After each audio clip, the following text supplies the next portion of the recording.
Pemirsa, sejumlah wisatawan yang tidak bisa menunjukkan hasil rapid test antigen saat memasuki kawasan Puncak Bogor, Jawa Barat diminta untuk memutar balik. Operasi ini bertujuan agar libur Natal dan Tahun Baru tidak menjadi penyebab munculnya klaster COVID-19 di kawasan wisata Puncak.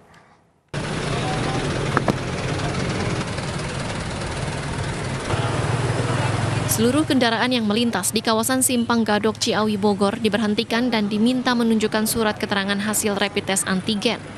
Batas waktu hasil rapid test antigen 3 kali 24 jam sebelum waktu kedatangan ke kawasan Puncak.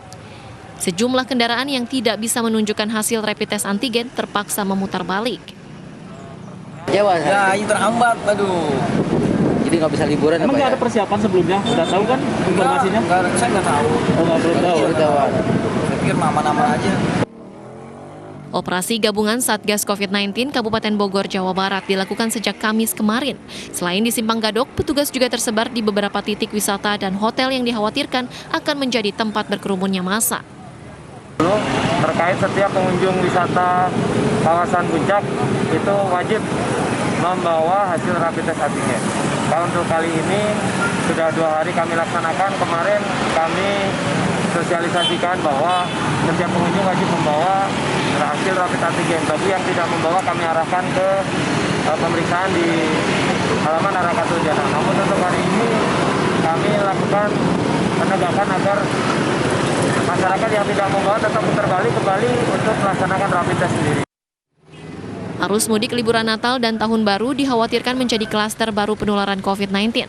Sejumlah kepala daerah menerapkan kebijakan wajib rapid test antigen bagi wisatawan yang akan memasuki wilayahnya.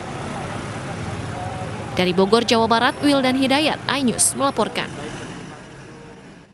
Sementara itu, Satgas COVID-19 mengadakan rapid test antigen gratis di rest area kilometer 72 Tol Purbalenyi, Purwakarta, Jawa Barat. Dari puluhan wisatawan yang dites, 2 diantaranya positif COVID-19. Pemudik yang mendapat hasil positif harus menandatangani surat perjanjian untuk mengisolasi mandiri dan menghubungi Satgas Penanganan COVID-19 di lokasi tujuan wisatawan. Petugas juga mengirim data wisatawan ataupun pemudik yang terkonfirmasi positif ke Satgas Penanganan COVID-19 agar segera ditindak. Wisatawan dan pemudik merasa terbantu dengan adanya rapid test antigen gratis di rest area karena dengan adanya surat keterangan sehat, mereka lebih tenang menghabiskan liburan.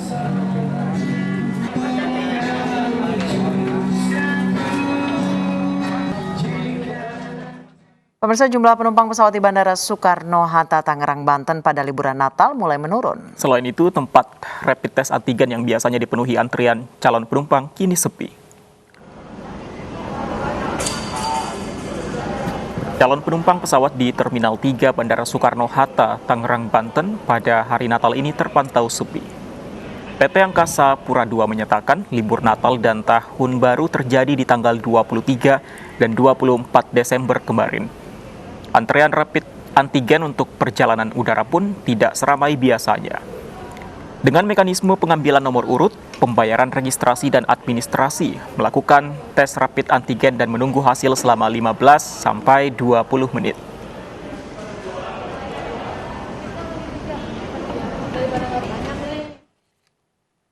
Dan pemirsa, untuk mengetahui suasana terkini rapid test antigen di Bandara Soekarno-Hatta, sudah ada rekan kami Hasbi Aullah di sana. Selamat sore Hasbi, apakah masih ada antrian rapid test? Sepertinya sudah kosong. Ada informasi apa di sana? Baik Fandi dan juga Anissa, sejauh ini memang terlihat sekali perbedaan dari hari-hari sebelumnya, di mana situasi di Bandara 3 Soekarno-Hatta ini terbilang jauh sekali berbeda. Biasanya kita melihat ada antrian di sini, namun di tempat rapid test antigen di Bandara 3 Soekarno-Hatta ini terlihat lengang sekali. Bahkan ketika saya tanya sudah memasuki nomor urut berapa, namun pihak dari PT Angkasa Pura II ini menyebutkan hanya 237 saja penumpang yang hari ini melakukan rapid test antigen. Ini ada 3 penyebabnya, itu karena adanya usaha dari pihak PT Angkasa Pura melalui Health Airport Center yang mengutamakan untuk servis kepada penumpang. Mereka membagi ke titik-titik sebanyak 8 titik di wilayah Bandara Soekarno-Hatta, baik itu Terminal 1, Terminal 2, dan Terminal 3 untuk pelayanan rapid test antigen. Kemudian juga ada pelayanan secara online melalui website travelation.angkasapura2.com. dan kemudian juga melalui drive-thru, jadi masyarakat bisa menggunakan mobilnya tanpa harus turun, langsung dilayani oleh petugas kesehatan. Dan untuk mekanismenya sendiri masih sama, jika Anda datang ke Bandara 3 Soekarno-Hatta, Anda nanti akan langsung dilayani, kemudian Anda mengambil nomor urut, melakukan registrasi dan administrasi, Anda akan langsung dibawa ke tempat pengetesan atau pengecekan kepada petugas kesehatan apakah nantinya Anda reaktif atau non-reaktif. Di situ hasilnya akan keluar selama 20 hingga 15 menit saja. Jika Anda reaktif, tentunya Anda tidak boleh melakukan perjalanan selama libur Natal dan Tahun Baru ini. Dan kemudian juga bagi masyarakat yang kali ini pulang ke Jakarta, tentu harus menyertakan hal yang sama, itu sesuai dengan peraturan di DKI Jakarta yang menyatakan dari tanggal 18 Desember 2020 hingga tanggal 4 Januari 2020, masyarakat yang berpergian wisata maupun yang datang setelah pulang dari wisata itu harus menyertakan surat sebagai prasyarat rapid test antigen. Sementara untuk mereka yang dari luar negeri tentunya ini harus menyertakan syarat PCR. Syarat PCR tentunya lebih tinggi dari apa yang disebutkan sejauh ini, yaitu rapid test antigen, karena memang keakurasiannya lebih dari 85% untuk tes COVID-19 itu sendiri. Pandi dan juga Anissa. Baik, terima kasih Hasbi Allah melaporkan langsung dari Bandara Soekarno-Hatta, Tangerang, Banten. Selamat bertugas kembali. Pemirsa, pemerintah mengantisipasi masuknya varian baru COVID-19 ke Indonesia. Varian virus COVID-19 pertama kali ditemukan di Inggris.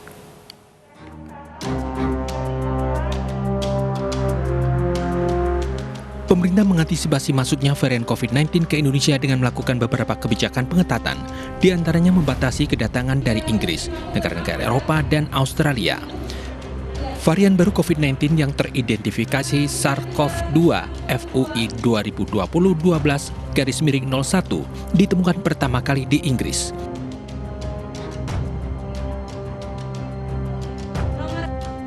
Warga negara asing yang datang dari Inggris sementara dilarang, sementara warga negara asing yang datang dari Australia dan negara-negara Eropa wajib menunjukkan hasil tes PCR negatif yang berlaku 2 kali 24 jam sejak keberangkatan.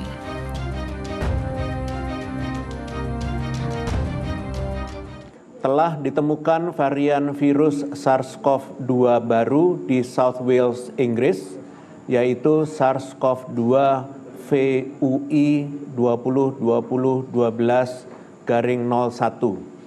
Selain itu, di negara Eropa dan Australia juga sudah teridentifikasi mutasi virus serupa. Oleh karena itu, pemerintah Indonesia berkomitmen untuk melakukan surveillance perubahan genetika virus serta sebarannya secara nasional maupun global. Varian baru COVID-19 diduga lebih ganas dan 70% lebih menular daripada COVID-19. Hingga saat ini Inggris melakukan penelitian mendalam pasca ditemukannya varian baru COVID-19. Tim Liputan iNews melaporkan. Ya, pemirsa, liburan Natal dan Tahun Baru kali ini berada di bawah bayang-bayang keganasan virus corona. Bahkan varian baru virus corona dikabarkan sudah masuk ke Singapura. Kami bahas bersama tim pakar Satgas Penanganan COVID-19. Ada Ibu Erlina Burhan dan Guru Besar Fakultas Kedokteran Universitas Indonesia Ari Fahrial. Saya ke Ibu Erlina terlebih dulu. Ibu Erlina, selamat sore. Ini beberapa negara sudah dikabarkan terjadi mutasi virus corona, termasuk di Afrika Selatan, Inggris, dan juga di Singapura. Bagaimana temuan Satgas dan koordinasi dengan pihak-pihak terkait? Apakah sudah harus diwaspadai, seberapa besar? Ya, saya ingin mengatakan bahwa mutasi virus baru ini harus kita waspadai. Ya, kenapa? Karena memang dikatakan jauh lebih menular, 70% lebih menular dari yang varian sebelumnya, dan ini buat saya adalah sesuatu yang mengkhawatirkan karena kita tahu lonjakan kasus di Indonesia terus naik, dan kalau ternyata virus ini sudah ada di Indonesia, tentu saja implikasinya adalah bahwa akan banyak sekali kasus-kasus di Indonesia. Itu satu hal. Kedua, saya ingin menghimbau agar ada upaya juga meneliti apakah virus ini sudah ada di Indonesia. Hingga saat ini kan belum ada dilaporkan karena memang belum diteliti. Jadi seharusnya juga kita mulai meneliti untuk mengetahui apakah memang sudah ada virus yang sudah bermutasi ini di Indonesia. Dan saya setuju kalau penerbangan dari negara-negara yang sudah melaporkan kasusnya itu dibatasi atau di-ban dulu sementara sampai kita mengetahui sikap kita selanjutnya. Ini demi kehati-hatian dan juga pencegahan. Baik, saya ke Dr. Syam. Dr. Syam, mutasi virus corona yang tersebar di Inggris ini berarti awal mutasinya itu ditemukan di Afrika Selatan. Betul atau tidak, Dok? Ya, ini memang masih dalam. Ya, ini penularan yang lebih cepat atau tingkat fatality rate-nya yang lebih tinggi?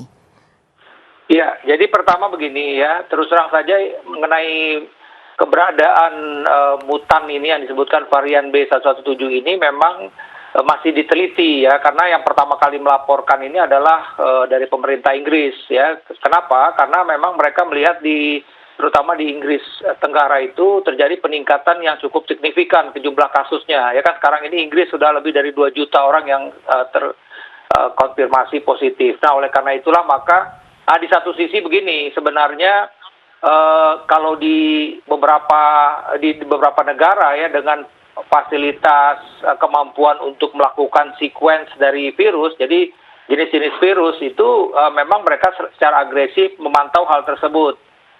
Tujuannya adalah ya tadi ini menemukan apakah yang sedang berkembang di tengah masyarakat ini adalah virus yang sebelumnya ditemukan atau ada varian baru. Nah, disitulah tadi pemerintah Inggris menemukan bahwa ternyata ini ada varian baru yang sebelumnya tidak ada gitu.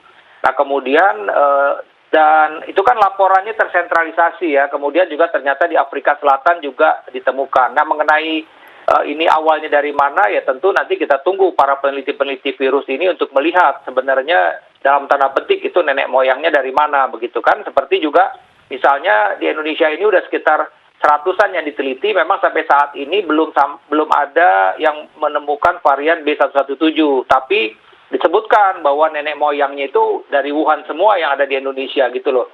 Jadi itu tadi saya setuju sama Dr. Erlina bahwa memang ini pun juga kita udah pernah sampaikan bahwa pemerintah pun juga harus memang menyediakan dana untuk membantu pusat-pusat penelitian yang ada seperti di Eijkman, di tempat kami juga di FKUI, ya tentu juga di center-center lain untuk disupport pengadaan kitnya, karena sebagian memang ada mempunyai fasilitas NGS ya.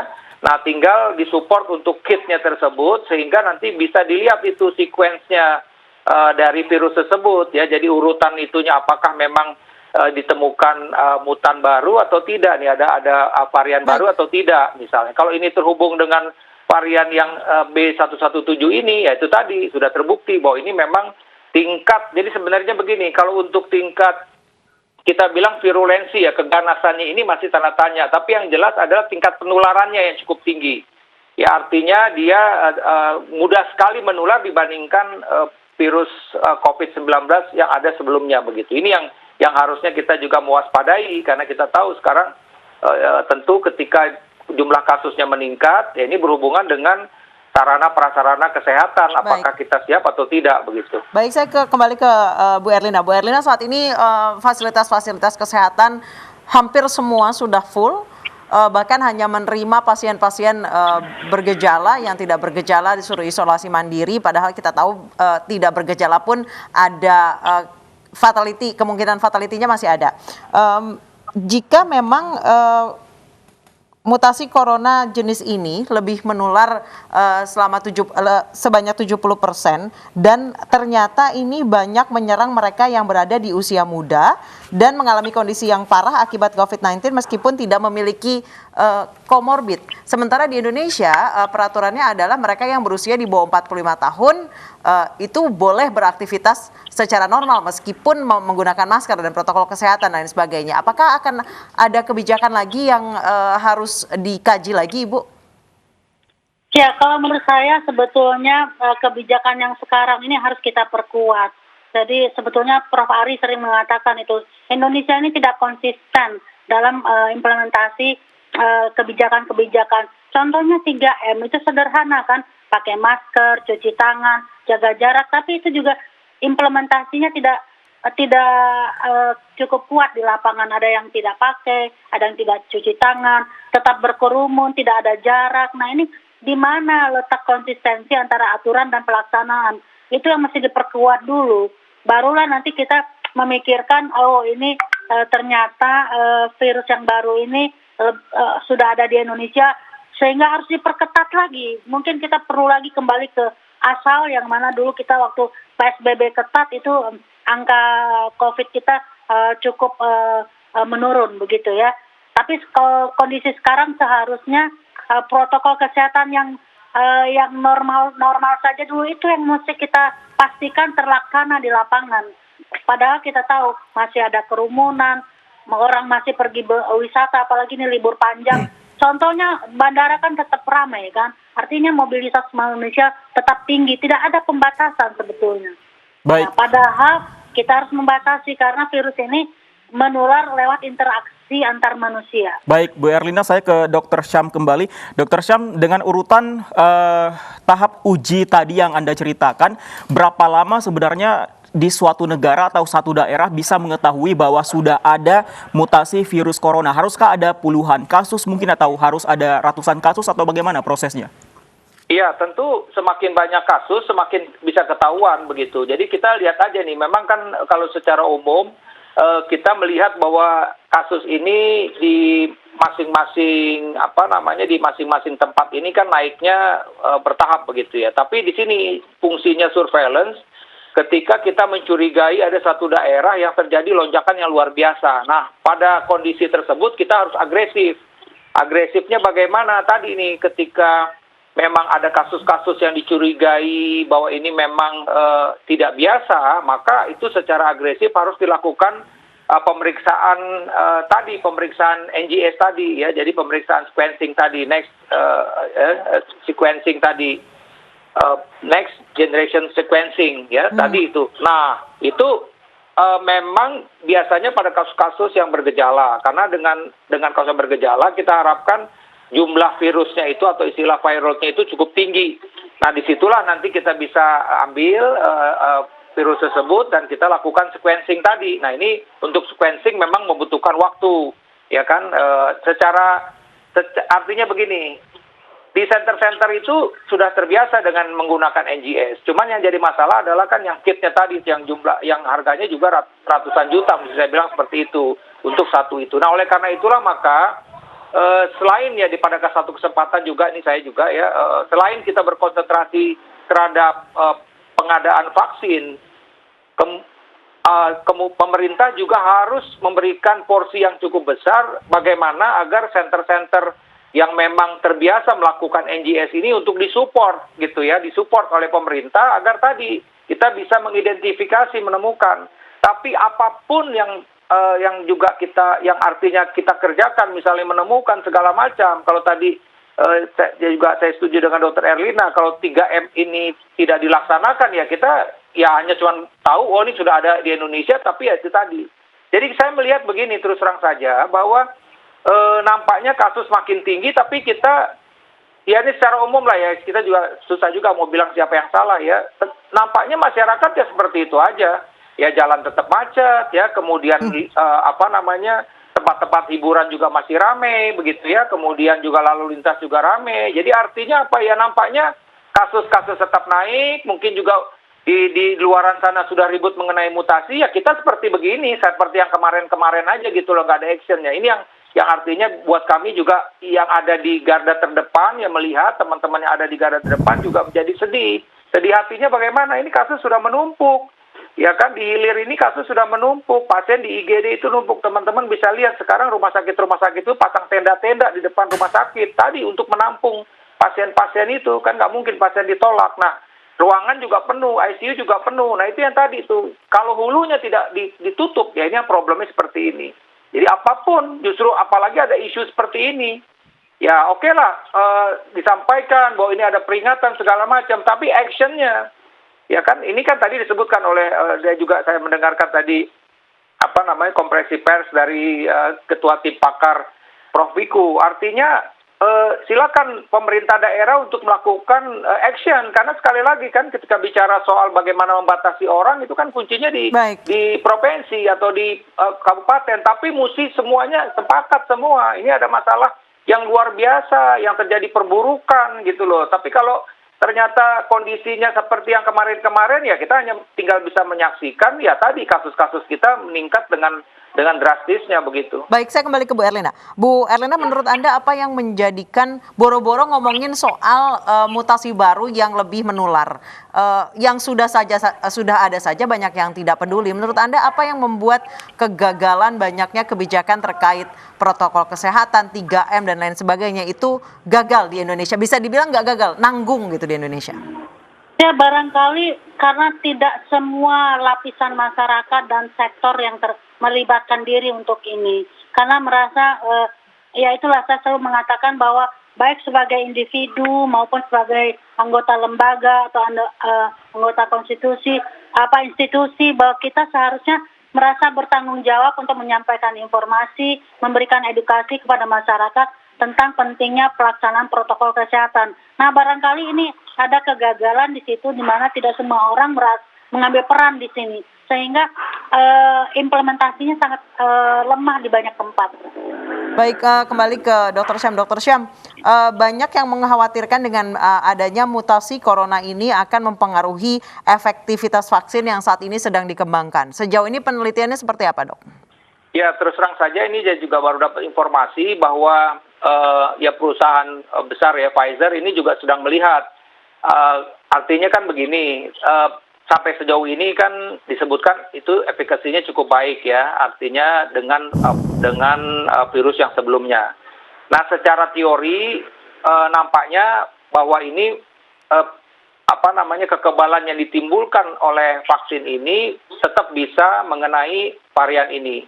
Tapi sekali lagi itu pun kan juga artinya baru dugaan secara teori ya kan, karena memang varian ini begitu ya memang mengenai salah satu daripada struktur virus tersebut ya, jadi tempat menempelnya virus, dan di satu sisi yang untuk menginjus terbentuknya antibodi itu tempat yang lain. Artinya walaupun misalnya ini terjadi mutasi, ini secara teori masih bisa vaksin yang digunakan ini masih bisa melindungi terhadap ini. Tapi ini sekali lagi baru teori.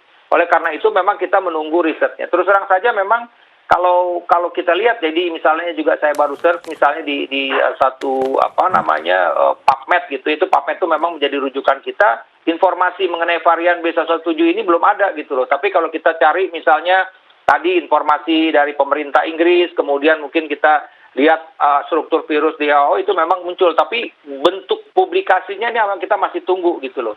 Publikasinya ini yang kita tunggu, bagaimana nih sebenarnya karakteristik ya. Jadi ini kan genotipnya nih, fenotipnya penampakan virus ini tuh bagaimana begitu tadi yang artinya apakah dia memang tadi dugaan virulensinya ini memang kuat atau tidak, ya ganas atau tidak, satu. Kemudian apakah vaksin yang ada saat ini itu bisa apa tidak. Di sini memang menjadi tantangan buat perusahaan-perusahaan farmasi untuk melakukan modifikasi kalau perlu agar vaksinnya itu tetap bisa membangkitkan antibodi yang juga bisa menyerang varian ini. Jadi ini memang terus terang sesuatu hal yang dinamikanya cukup tinggi. Sejauh dan ini kita berharap itu bisa efektif lah untuk vaksin yang ada. Baik, Dr. Syam, sejauh ini ada berapa mutasi virus corona yang tersebar di dunia? Iya, sebenarnya kan begini, ini kan virus RNA, dia sih selalu bermutasi, artinya begini, tapi kalau mutasinya itu tidak menyebabkan perubahan dari si virusnya tersebut, mungkin nggak ada masalah gitu, tidak menjadi perhatian. Nah, tapi kan seperti ini, nah kebetulan kok di Inggris tadi tuh datanya saya sebutkan, kok ini satu tempat, yang lain sudah mulai tenang, kok di sini kok kayaknya virusnya ini jumlah kasusnya kok stagnan gitu ya, kok dan makin lama makin tinggi. Ini kan jadi perhatian di situ. Jadi saya rasa udah ratusan lebih mutasi yang terjadi. Tapi sekali lagi karena ini memang virus itu kan seperti virus ini kan hidup ya, artinya dia juga menyesuaikan untuk tetap survive gitu ya untuk suatu keadaan. Nah, untuk dia bisa survive kan dia merubah struktur genetiknya. Nah, di situ varian-variannya cukup banyak sudah ditemukan, tapi yang tadi menyebabkan perubahan dari efek seperti tadi misalnya daya yang jelas yang sudah terbuktikan tadi itu daya penularannya tinggi. Nah, itu baru varian ini. Dr. Syam, kita harapkan penemuan ini bisa menjadi kewaspadaan untuk semua pihak, terutama juga untuk masyarakat. Terima kasih Dr. Syam dan juga Ibu Erlina waktunya. Selamat sore. Terima kasih. Dan pemirsa, akibat luapan Sungai Citarum, banjir merendam kawasan Balendah, Kabupaten Bandung, Jawa Barat. Informasi selengkapnya akan kami hadirkan usai jeda.